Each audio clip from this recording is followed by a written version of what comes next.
अब आगे बढ़ते हुए बात करते हैं पुणे के केतन हत्याकांड की, जहां सिया और चेतन पुलिस की कस्टडी में है। अब पुलिस चेतन की चाल से उसका खूनी चरित्र खंगालने की तैयारी कर रही है। तो केतन हत्याकांड की जांच कर रही पुलिस के सामने सबसे बड़ी चुनौती सबूत इकट्ठा करने की है और यह साबित करने की है कि केतन की हत्या सिया और चेतन ने ही मिलकर की है। इसके लिए जांच एजेंसियां पूरा जोर अब लगा रही हैं।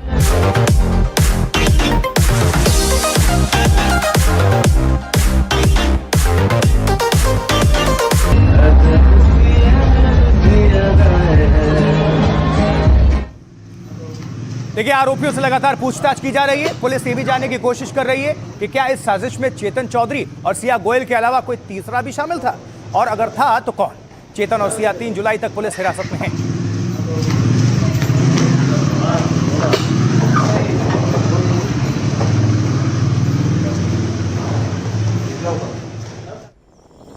और इस बीच चेतन चौधरी को लोहगढ़ ले जाकर पुलिस एक खास तरह का एनालिसिस करना चाहती है। उसके चाल ढाल को देखना चाहती है पुलिस। लोहगढ़ किले में एक बार फिर से पूरा क्राइम सीन रिक्रिएट करने की तैयारी है।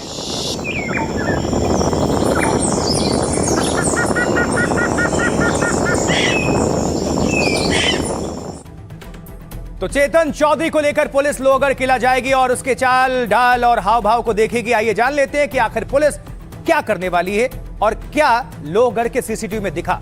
चलिए, हुडी वाला जो शख्स है चेतन चौधरी था, इसके सवाल का जवाब तलाशते हैं, क्योंकि फिलहाल पुलिस की सबसे बड़ी चुनौती इस सवाल का ही जवाब ढूंढना है। और इसके लिए पुणे पुलिस ने चेतन चौधरी की गेट एनालिसिस करने वाली है। चेतन को किले के संकरे रास्तों और संवेदनशील पॉइंट्स पर चलाया जाएगा। उसे मेन गेट रैंप से होकर वहां तक लेकर जाया जाएगा जहां से केतन गिरा था नीचे।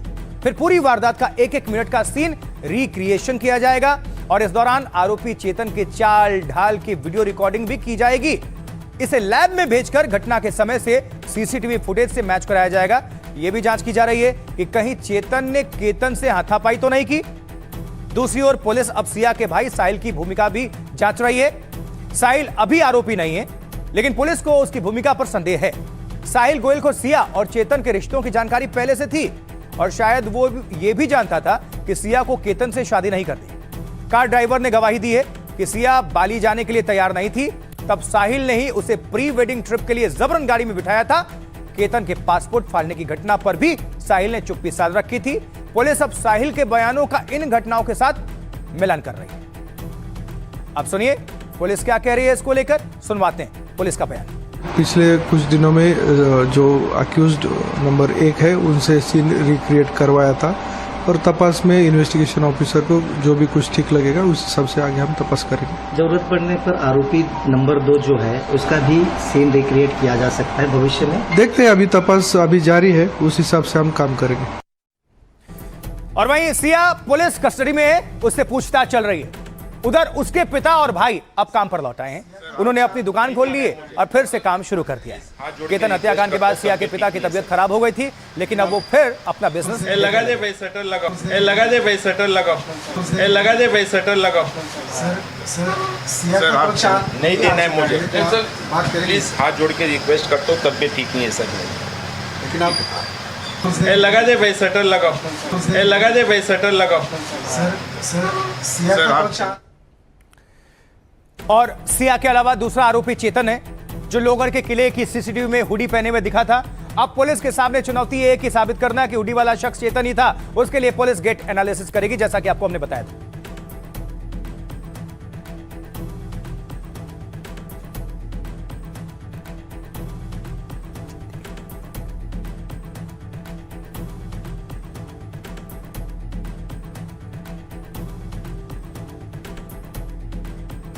एक डकैत की हत्या को लेकर सवाल उठ रहे हैं। चंबल का कुख्यात डकैत जगन गुर्जर अजमेर जेल में बंद था। अब आगे की पूरी कहानी आपको बताएंगे। डकैत जगन पर 123 से ज्यादा आपराधिक मामले दर्ज थे। अजमेर जेल में उसकी हत्या के बाद जेल प्रबंधन सवालों के घेरे में है। सवाल खड़े हो रहे हैं। अब देखिए, इसी अजमेर जेल की बैरक में साथी कैदी ने उसकी हत्या कर ली और इसके बाद जेल की 3 स्तरीय सुरक्षा व्यवस्था पर परिवार ने सवाल खड़े किए हैं।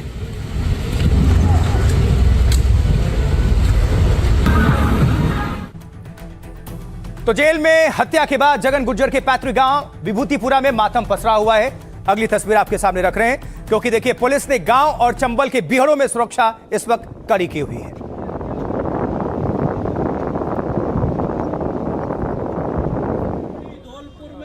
हत्या के बाद परिवार ने अस्पताल के बाहर धरना दिया। जगन के बेटे ने हत्या की सीबीआई जांच की मांग की है। बाड़ी, धौलपुर में, करौली में सब लोग आक्रोशित है। बात को प्रशासन नहीं सुने, इसलिए मैं तो निवेदन करूंगा कि हमारी जो भी मांगे हैं, मेरे पास सुबह से कॉल आ रहे हैं। सिकंदरा में लोग बैठे हुए, महुआ में, बाड़ी।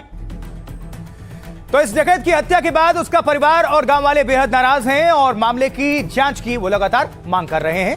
और इस बीच ये जो तस्वीर है उस पर आप नजर डाल लीजिए। ये तस्वीर आप देख रहे हैं।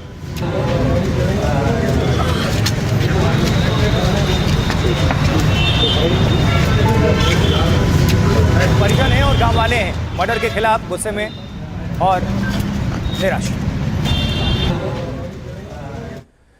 तो परिवार ने इसको लेकर अजमेर तहसीलदार को एक ज्ञापन भी सौंपा, जिसमें हत्या पर सवाल खड़े किए गए और साथ ही न्याय की भी मांग की गई है।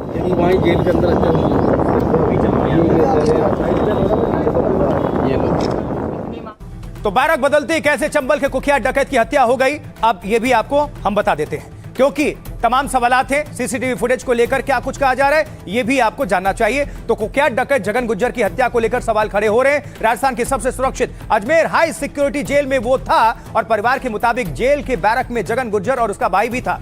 दावा है कि रविवार को दोनों भाइयों को अलग अलग बैरक में शिफ्ट किया गया। बेटे का आरोप है कि रविवार को जगन गुज्जर को उस बैरक में शिफ्ट किया गया जिसमें भरतपुर के बहुचर्चित कुलदीप जगीना हत्याकांड का मुख्य शूटर बंद था। अगले ही दिन विष्णु गुज्जर ने बैरक के भीतर जगन गुज्जर की हत्या कर दी। डकैत के बेटे आसाराम ने जेल में मर्डर की सीबीआई जांच की मांग की। परिवार ने अस्पताल के बाहर धरना प्रदर्शन भी किया है और इधर शुरुआती पुलिस तफ्तीश के मुताबिक बैरक का सीसीटीवी बंद था। इसको लेकर भी सवाल खड़े हुए हैं। ऐसा कैसे हो जाता है कि मर्डर होता है और उसी वक्त सीसीटीवी बंद हो जाता है? पुलिस पता लगाने की कोशिश कर रही है कि कहीं कोई साजिश तो नहीं थी। बैरक में कुख्यात डकैत की हत्या के बाद गांव में तनाव का माहौल है और इस हत्या के बाद पुलिस के वरिष्ठ अधिकारी मौके पर पहुंचे। बैरक में हत्या से लेकर तमाम चीजों की जांच पड़ताल शुरू हो गई है। परिवार के धरना प्रदर्शन को लेकर पुलिस टीम बेहद सतर्क है और जगन गुज्जर के घर के बाहर अतिरिक्त पुलिस टीम अब तैनात कर दी गई है।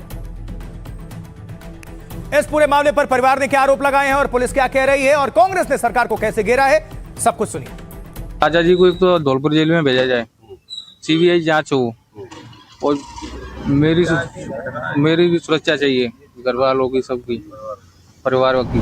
जगन गुजर नाम के व्यक्ति जो यहाँ पर मार्च 2026 से बंद था, उसके ही जेल साथी द्वारा जो एक गमछा होता है उसको इस्तेमाल करके उसकी हत्या कर दी गई है, गला दबा करके। जेल के जो हमारे अधिकारी हैं और सरकार है उनको चाहे चौबंद होना चाहिए जिससे कि ऐसी घटनाएं नहीं हो। कानून चाहे जगन गुजर हो या कोई हो अपना काम करे, परंतु इस प्रकार की अगर हत्या होती है आपस के अंदर ही, तो कल उसने मारा, कल उसको और कोई मार देगा मान लीजिए, तो ये चलता रहेगा क्या सिलसिला? तो ये अच्छी बात थोड़ी है। देखिए, सरकार की लगातार मंशा भी रही है, प्रयास भी रहा है कि जेल के अंदर हाई सिक्योरिटी सिस्टम हो और वहां किसी प्रकार की कोई अप्रिय घटना नहीं हो। पूरी विस्तृत रूप से जांच होगी, जांच में जो भी दोषी होंगे उनके खिलाफ कार्रवाई होगी और कोशिश ये रहेगी कि दोबारा से ऐसी घटना नहीं हो।